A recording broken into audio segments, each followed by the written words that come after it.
Friends, स्वागत है आपका अपने यूट्यूब चैनल IQ अभिषेक में। हमने बहुत इम्पोर्टेंट टॉपिक के बारे में डिस्कस कर लिए, जिसमें से एक इम्पोर्टेंट टॉपिक हमारा मैनेजमेंट भी था। आज हम मैनेजमेंट का ऑब्जेक्टिव MCQ देखने वाले हैं, लेकिन ये बुक सीरीज़ रहेगी हमारी, है ना। इसके पहले हमने पार्ट 1 पार्ट 2 में ऐसे डिवाइड कर दिए थे, जो प्रीवियस ईयर में क्वेश्चन आ चुके थे। जैसे उपसमूह 2 उपसमूह 4 में मैनेजमेंट की पहले से ही टॉपिक जुड़े हुए थे, लेकिन पटवारी में भी एक नया टॉपिक यही जुड़ा है मैनेजमेंट का। तो इसके पहले हमने पार्ट में डिवाइड करके क्लास कर लिए हैं। अभी हमारी मैनेजमेंट की बुक सीरीज़ रहेगी, जिसमें हम बुक के MCQ देखेंगे। चलिए स्टार्ट करते हैं। पहला क्वेश्चन, साझियों के चालू खाते का उपयोग है, तो इसका राइट आंसर है पूंजी पर ब्याज, वेतन, आहरण का लेखा रखने में। ठीक है, नेक्स्ट देखते हैं। स्थायी पूंजी खाता निधि में क्या होता है, तो साझी द्वारा अतिरिक्त पूंजी के अलावा स्थिर रहता है। ठीक है, नेक्स्ट है, साझेदार को वेतन दिया गया है, परिवर्तनशील पूंजी खाता विधि में इस वेतन का लेखा होगा पूंजी खाते में होगा। ठीक है, नेक्स्ट देखते हैं। साझेदार को पूंजी पर ब्याज के संबंध में स्थायी पूंजी खाता विधि के अनुसार लेखा होगा चालू खाते में। ठीक है, अगला है, कंपनी का वैधानिक स्तर है, तो क्या है, कृत्रिम व्यक्ति। ठीक है, कंपनी का वैधानिक स्तर है। अगला, कंपनी अपनी पूंजी प्राप्त करती है, तो अंशों का निर्गमन करके पूंजी को प्राप्त करती है। ठीक है, अधिमान अंशधारी क्या होता है, तो यह पूंजी व लाभांश भुगतान का पूर्वाधिकार रखने वाले। ठीक है, संचयी अधिमान अंश क्या होता है, तो यह होता है अदत्त लाभांश संचित होता है। नेक्स्ट है, अवशिष्ट भागी अधिमान अंश है, शेष लाभों में हिस्सा बांटने का अधिकार होता है। ठीक है, नेक्स्ट है, शोधनीय अधिमान अंश है, तो कंपनी के जीवन काल में भुगतान देन योग्य। ठीक है, भुगतान योग्य शोधनीय अधिमान होता है। ठीक है, नेक्स्ट है, मानव संसाधन प्रबंधक का सलाहकार के रूप में उत्तरदायी तो नहीं है, तो मानव संसाधन प्रबंधक का जो उत्तरदायी होता है वो क्या नहीं होता है, जिसका राइट आंसर है भौतिक व वित्तीय साधनों की प्राप्ति। ये मानव संसाधन का उद्देश्य नहीं होता है। ठीक है, नेक्स्ट है, एक मानव संसाधन प्रबंधक के लिए आवश्यक योग्यता क्या होनी चाहिए, तो पहला होना चाहिए कि उसमें चारित्रिक गुण होना चाहिए, है ना, कैरेक्टर वाला गुण होना चाहिए, सेवा का दृष्टिकोण होना चाहिए और सृजनात्मक मस्तिष्क होना चाहिए। ठीक है, अगला है, सेवा वर्गीय प्रबंधक के सेवा वर्गीय कार्यप्रणाली के अंतर्गत उत्तरदायी में क्या शामिल होता है, तो इसमें क्या शामिल होता है, तो वेतन प्रशासन शामिल होता है। अगला है, प्रशासन व पर्यवेक्षण कार्य के अंतर्गत सम्मिलित नहीं किया जाता है, तो पदोन्नति, पदच्युति व स्थानांतरण करना। ठीक है, ये इसमें शामिल नहीं होता है। नीति निर्माण प्रक्रिया प्रथम चरण क्या है, तो नीति निर्धारण हेतु प्रारंभिक प्रयास करना, इसका प्रथम चरण होता है। श्रम नियोजन कार्य के अंतर्गत क्या आता है, तो श्रमिक आवश्यकताओं का पूर्वानुमान किया जाता है, ये श्रम नियोजन के अंतर्गत आता है। ठीक है, श्रम नियोजन कार्य के अंतर्गत नहीं आता है, वो आता था इसमें नहीं आता, तो श्रमिकों को कार्यों से परिचित कराना इसके अंतर्गत नहीं आता है। इंपॉर्टेंट क्वेश्चन है ये वाला। पुस्तक मैचेजिंग मैनेजमेंट मैन पावर बिजनेस होरिजेंस के लेखक कौन है, तो मेसर हेयर इसके लेखक है।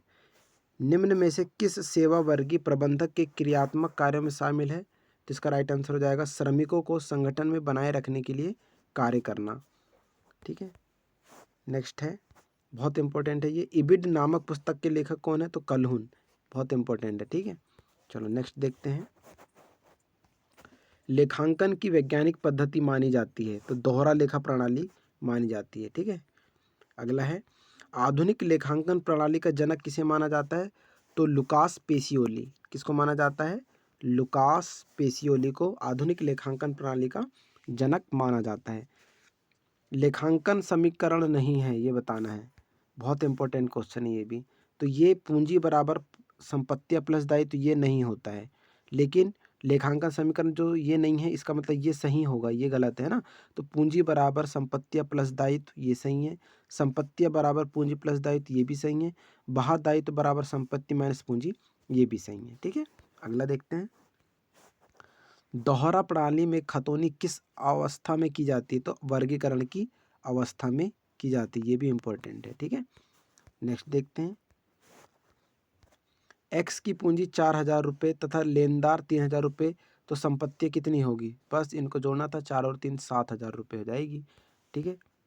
अगला है लेखांकन प्रक्रिया का क्रम बताना है, मोस्ट इंपॉर्टेंट है ये भी। तो सबसे पहले क्या होगा, फिर दूसरे में क्या होगा, तीसरे में क्या होगा, तो ये बताना था। लेखांकन प्रक्रिया के पहले क्या होती है? प्रारंभिक लेखा होता है, फिर वर्गीकरण होता है, फिर सारांश आता है, फिर उसके अंतिम खाते आते हैं। ठीक है। चलो नेक्स्ट देखते हैं। निम्नलिखित में से क्या सही है ये बताना है। तो पुस्त पालन का कार्य समाप्त होने पर लेखांकन प्रारंभ होता है। ठीक है। चलो नेक्स्ट देखते हैं। यदि फर्नीचर 5,000 रुपये, स्टॉक 3,000 रुपये, नगद 2,000 रुपये और लेनदार 3,000 रुपये के हों तो स्वामी की पूंजी कितनी होगी? 7,000 होगी। ठीक है। अगला है लेखांकन का मुख्य उद्देश्य क्या है? तो लेखांकन के सभी पक्षकारों को वास्तविक परिणामों से अवगत कराना ही इसका मुख्य उद्देश्य है। ठीक है। इंपॉर्टेंट है ये भी। लेखांकन की रिकॉर्डिंग प्रक्रिया का मुख्य कार्य क्या होता है? तो प्रारंभिक लेखे की पुस्तकों में लेखा, यह भी मैंने बताया था पिछले क्वेश्चन में ना। आवेदन पत्र में मुख्य प्रश्नों का चुनाव करना चाहिए प्रार्थी की कार्य करने की योग्यता व अनुभव की जानकारी के लिए। ठीक है। चलो नेक्स्ट देखते हैं। Industrial psychological and social foundation के लेखक निम्न में से कौन है? बहुत ज़्यादा इंपॉर्टेंट है।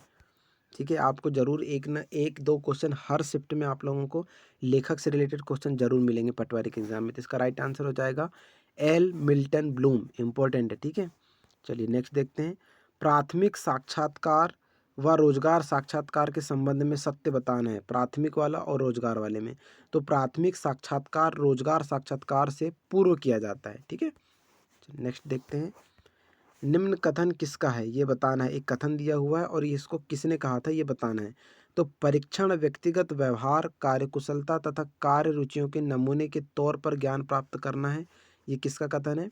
मिल्टन ब्लूम का कथन है। ठीक है।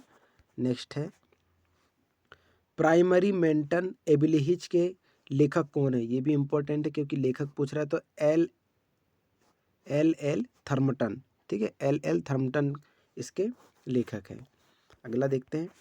मानसिक कुशाग्रता परिवर्तन आमतौर पर कर्मचारी के चयन के लिए किया जाता है। तो सचिवीय व पर्यवेक्षण कर्मचारियों के लिए किया जाता है।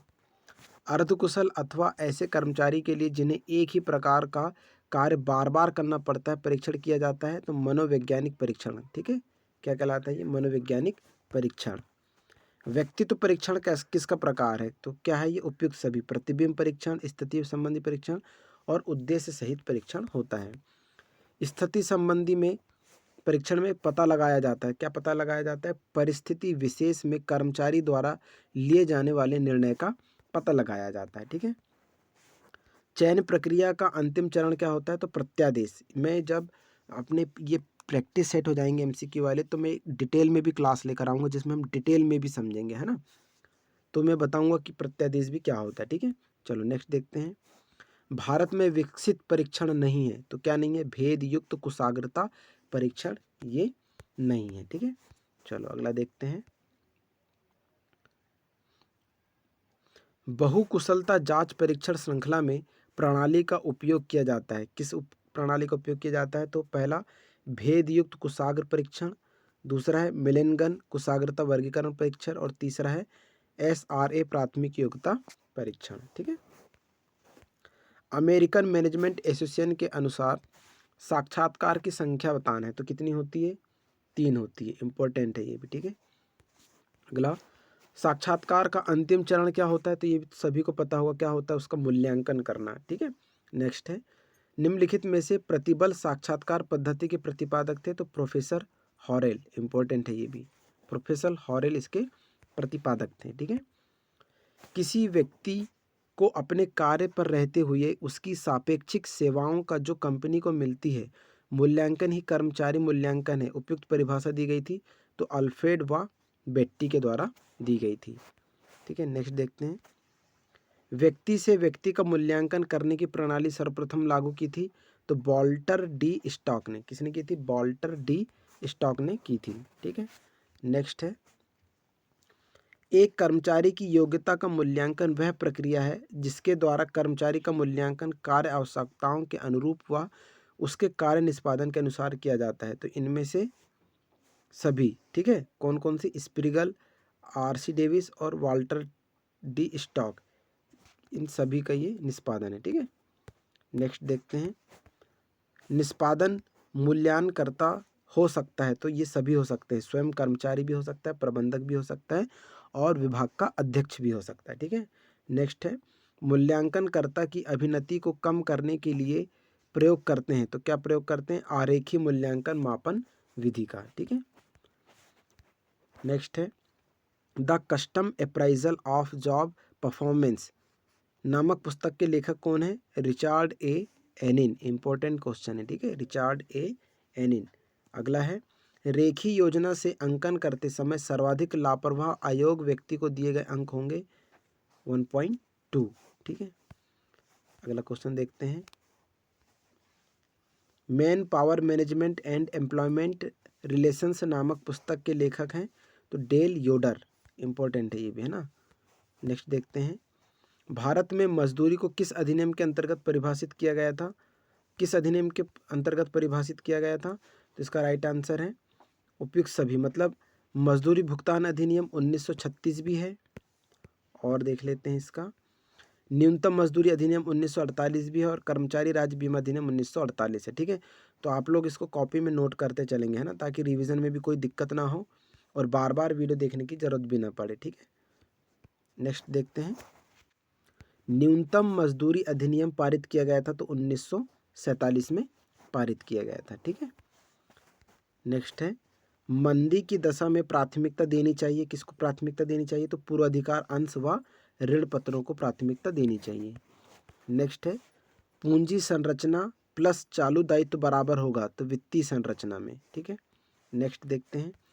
वित्तीय संरचना होती है, बहुत इंपॉर्टेंट है ये भी, तो क्या होती है? दीर्घकालीन कोष प्लस चालू दायित्व, ये क्या होती है? वित्तीय संरचना होती है। ठीक है, उच्च पूंजी मिलान श्रेष्ठकर होता है तेजी काल में। ठीक है, अगला है पूंजी मिलान अनुपात का निम्नलिखित में से आशय होता है तो समता अंश या अन्य स्रोत इसका आशय होता है। कोई कंपनी समता पर व्यापार कर सकती है जबकि कंपनी के अर्जन की दर उसकी स्थायी आय वाली प्रतिभूतियों पर ब्याज की दर से अधिक है।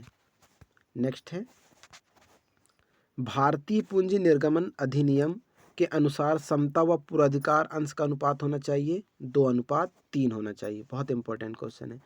पूंजी संरचना में परिवर्तन का क्या ढंग है? तो पूंजी परिवर्तन में क्या होता है? उपयुक्त सभी होते हैं, पुनः निर्माण भी होता है, पुनः पूंजीकरण भी और पुनर्वित्तीकरण भी होता है। अगला है एक कंपनी समता पर व्यापार कर सकती है जबकि अपने निर्गमित किए हों समता अंश, ऋणपत्र व पूर्वाधिकार अंश को। ठीक है, नेक्स्ट है स्वामित्व पूंजी के अतिरिक्त ऋण पूंजी लेकर व्यवसाय संचालन करना क्या कहलाता है? तो समता का व्यापार कहलाता है। ठीक है, चलो अगला है दीर्घकालीन वित्तीय स्रोतों में निम्नलिखित में से सम्मिलित नहीं है तो क्या सम्मिलित नहीं होता? सार्वजनिक जमाएं सम्मिलित नहीं होती, बाकी ये पूर्वाधिकार अंश पूंजी और ऋणपत्र उसमें सम्मिलित होता है। कंपनी निम्नलिखित में से क्रय कर सकती है, प्रतिधारित आय को क्रय कर सकती है। ठीक है, अगला है ऋणपत्र व बॉन्ड निर्गमित करने चाहिए जब संस्था की भविष्य में आय निश्चित व नियमित हो। ठीक है, अगला है संस्था की पूंजी संरचना को प्रभावित करने वाला तत्व कौन सा होता है? उपयुक्त सभी होते हैं। कौन कौन से? विनियोजकों का स्वभाव, पूंजी बाजार की स्थिति और पूंजी निर्गमन की लागत। अगला भविष्य की आय निश्चित ना होने पर किंतु विगत वर्षों की आय को पर्याप्त शेष होने पर निर्गमन करेंगे तो पूर्वाधिकार अंश का निर्गमन करेंगे। ठीक है, नेक्स्ट है अनुकूलतम पूंजी संरचना क्या गुण है? तो इस उपयुक्त सभी। कौन कौन से गुण होते हैं? न्यूनतम जोखिम उठाना, अधिकतम लाभदायकता और न्यूनतम निर्गमन लागत पूंजी संरचना के गुण होते हैं। ठीक है, अगला देखते हैं संस्था की पूंजी संरचना को प्रभावित करने वाला आंतरिक तत्व होता है तो व्यवसाय का आकार होता है। ठीक है, नेक्स्ट देखते हैं साहसी विनियोजक निम्नलिखित में से विनियोजन पसंद करते हैं समता अंशों को। ठीक है, अगला है पूंजी संरचना में परिवर्तन का क्या कारण है? उपयुक्त सभी। अंशधारियों की सेवानिवृत्ति में परिवर्तन या मनोवृत्ति में परिवर्तन, वैधानिक परिवर्तन और परिवर्तनशील प्रतिभूतियों का निर्गमन। ठीक है, अगला है पूंजी संरचना का समीकरण है अंश पूंजी प्लस संचय व कोष प्लस दीर्घकालीन ऋण। ठीक है, नेक्स्ट है संक्षेपण प्रक्रिया में कार्य संपन्न किया जाता है लाभ हानि खाता एवं चिट्ठा बनाना। अगला है खातों में लिखना व शेष निकालने की प्रक्रिया क्या कहलाती है? वर्गीकरण कहलाती है। ठीक है, नेक्स्ट देखते हैं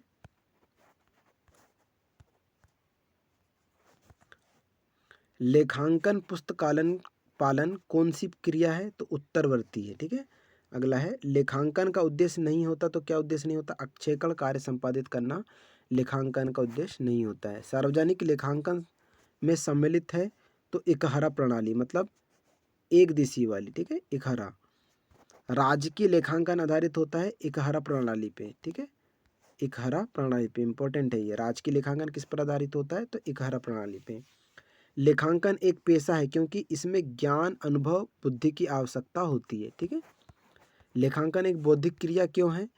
विभिन्न समस्याओं के समाधान की विशिष्टता अर्जित की जाती है, इसलिए ये बौद्धिक प्रक्रिया है। ठीक है, लेखांकन के उत्पाद हैं तो संबंधित पक्षकारों हेतु प्रतिवेदन तैयार करना। वित्तीय विवरण का आशय क्या होता है? तो वित्तीय विवरण का आशय आर्थिक स्थिति व व्यापारिक परिणामों से अवगत कराने का एक विवरण पत्र होता है। ठीक है, इफेक्टिव वर्क मैनेजमेंट नामक पुस्तक के लेखक कौन है? मिल्टन ब्राउन, इंपॉर्टेंट है। ठीक है, सामाजिक उत्तरदायित्व संबंधी चुनौतियों में कौन सा प्रश्न शामिल है? तो कैफेटेरिया मनोरंजन क्लब व कॉमन हॉल कितने उपयोग हो रहे हैं या सिद्ध हो रहे हैं। ठीक है, अगला देखते हैं जनशक्ति से तात्पर्य बताने क्या है? तो जनशक्ति तो वे सभी व्यक्ति जो कार्य पर लगे हुए हैं या कार्य करने योग्य हैं, ये जनशक्ति का तात्पर्य होता है। ठीक है, अगला है संस्था में किसी नई विधि का प्रयोग होने पर जनशक्ति नियोजन प्रारूप अपनाया जाएगा अल्पकालीन जनशक्ति आयोजन के लिए। ठीक है, अगला है जनशक्ति आयोजन की सफलता में क्यों आवश्यक है या क्या आवश्यक है? तो उपयुक्त सभी आवश्यक है जनशक्ति आयोजन में। क्या क्या? सेवा संबंधी नीतियों का निर्धारित होना, आयोजन संबंधी दायित्व का निर्धारित होना और उपक्रम में संगठित सेवा वर्गीय विभाग होना, ये जनशक्ति में आवश्यक होते हैं। ठीक है, तो ये रही आज की हमारे टॉप 90 क्वेश्चन बुक सीरीज़ के, जो आप लोगों के लिए बहुत इंपॉर्टेंट है। आई होप आप लोगों को ये क्लास बहुत पसंद आई होगी। मिलते हैं इसके पार्ट 2 में बुक सीरीज़ को लेकर नेक्स्ट वीडियो में। तब तक के लिए थैंक यू। प्लीज़ सब्सक्राइब करें, लाइक करें एंड शेयर करें। बहुत बहुत धन्यवाद।